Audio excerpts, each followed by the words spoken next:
Good afternoon, I'm in Belfast city centre. This is Donegal Street in front of me. This is heading on round to Rosemary Street down there, and you can get through to High Street behind me, and this is the Northern Whig, quite an old building. Historic building. And if you come up this way along Waring Street, there's something very interesting. We have another of the Belfast Entries. Now at the minute it's being refurbished because this entry has been shut since 1972.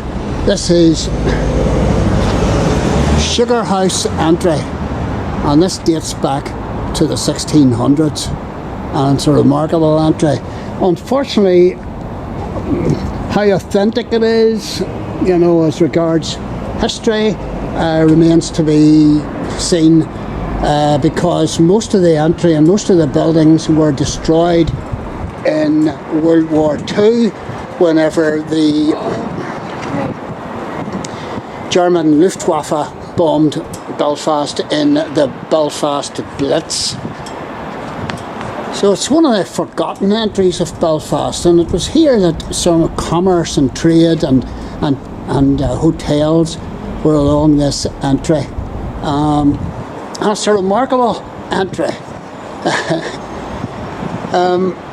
It dates, as I say, from the late 1600s, and along this entry there were two sugar refineries, because Belfast was big on sugar refining. And there was one on Rosemary Street, and there's one along the Sugarhouse Entry here. 1678, George McCartney, merchant businessman, ran this sugar refinery, and you can see where they're refurbishing the entry down here. And I will come back and get a further video of this whenever it's all nice. But I thought I would come down today and show you, you know, what it was like. This building here seems to be quite old, but who knows? I don't know. Has it been built from the Second World War? Probably. I think the whole area here was devastated, but that's why we call it the Belfast Blitz. It just blitzed the place. But 1678, George McCartney ran a sugar refinery here on this entry. 1683 he died, and his business was taken over by his two sons, aptly named Arthur and Chichester McCartney. 1704, the building was the original building. The original refinery was rebuilt, and then it was destroyed by fire. But during these 1700s, annually 10,000 tons of sugar was being imported into Britain and Ireland, so it was a big industry. And sugar, of course, was just for the rich, because it was a luxury item. Entry is significant because it was the home to a lot of Belfast Presbyterian radicals, political radicals.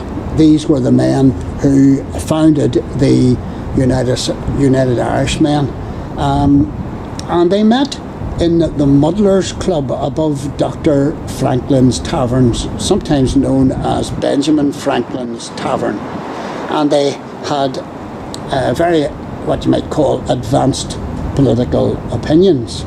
There were 20 or 30 rooms in this hotel, and it must have been quite well to do because it served fresh oysters from Cumber and Carrick.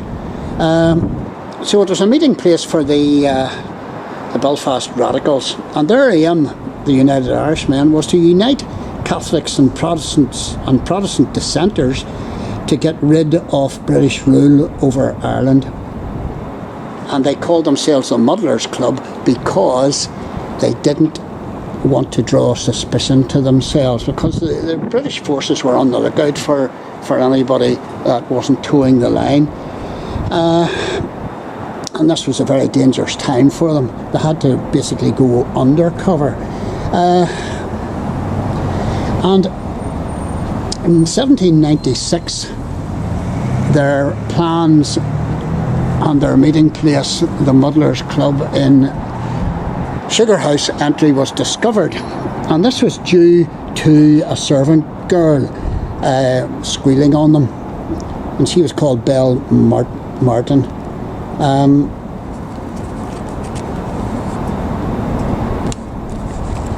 Not sure whether Wolfe Tone himself would have met here, but certainly the McCrackens were here, and Samuel Nelson actually lived. He was a prominent United Irishman, right-hand man to Wolfe Tone, and he lived actually on this entry. And Belle Martin was a devious lady. We're talking about spying and stuff here. This is the stuff of intrigue, and dark intrigue at that. She reported on she was a servant girl in the tavern, Benjamin Franklin's tavern, and she reported on these United Irishmen, and she overheard their conversations. And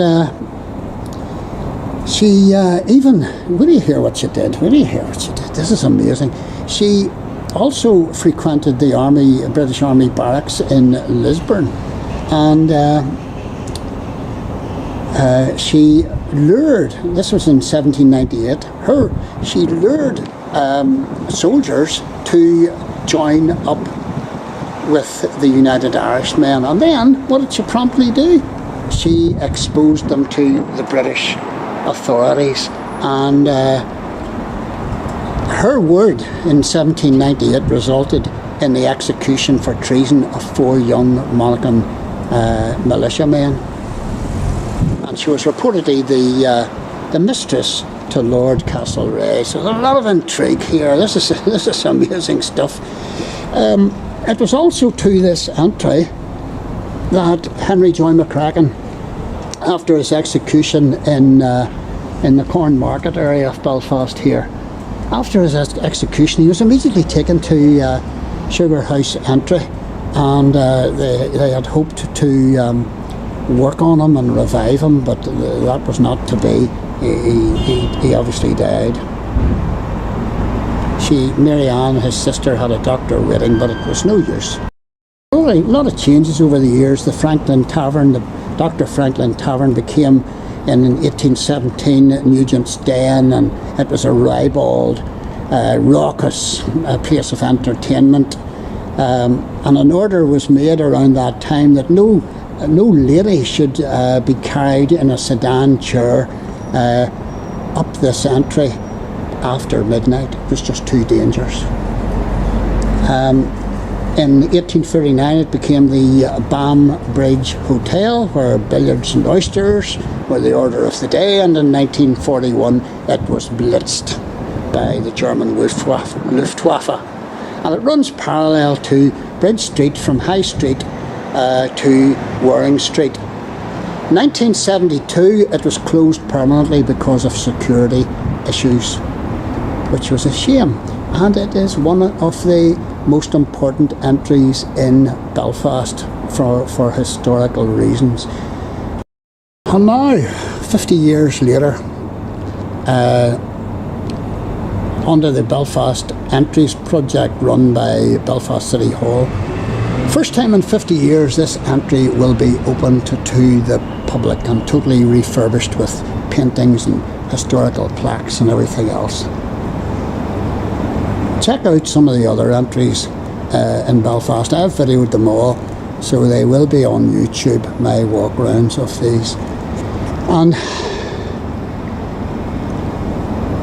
I don't think an awful lot of the original entry is here, if any of it. I would hazard a guess there isn't even a brick that's original. Maybe I'm wrong, but if there are any original bricks, if these bricks could talk, what stories they will tell. And maybe the ghost of Belle Martin, or some of the guys that she brought to their deaths, haunt this entry. Maybe Henry Joy's ghost haunts this entry. Come and check it out for yourself once it's all fixed up. I'm going round now to get you the other end of the entry.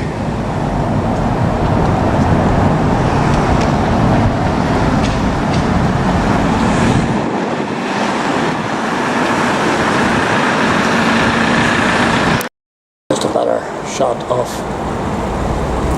this building here, the Northern Whig, where the Northern Whig newspaper must have been printed.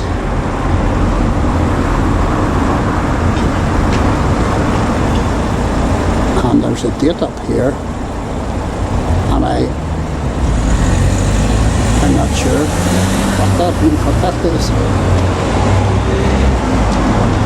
This is the entrance here from across the street, but it'll soon be fixed up. Down to the other end of the entry, and this is High Street. And if you look across the road, there's Pottinger's Entry, which has been totally refurbished a few years back, and people are waiting to go home from their work. And that's the Albert clock up there, and this is the other entrance to Sugarhouse Entry,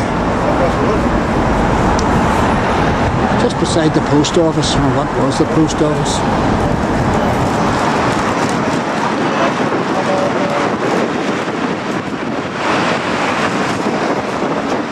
Come and check it out for yourself.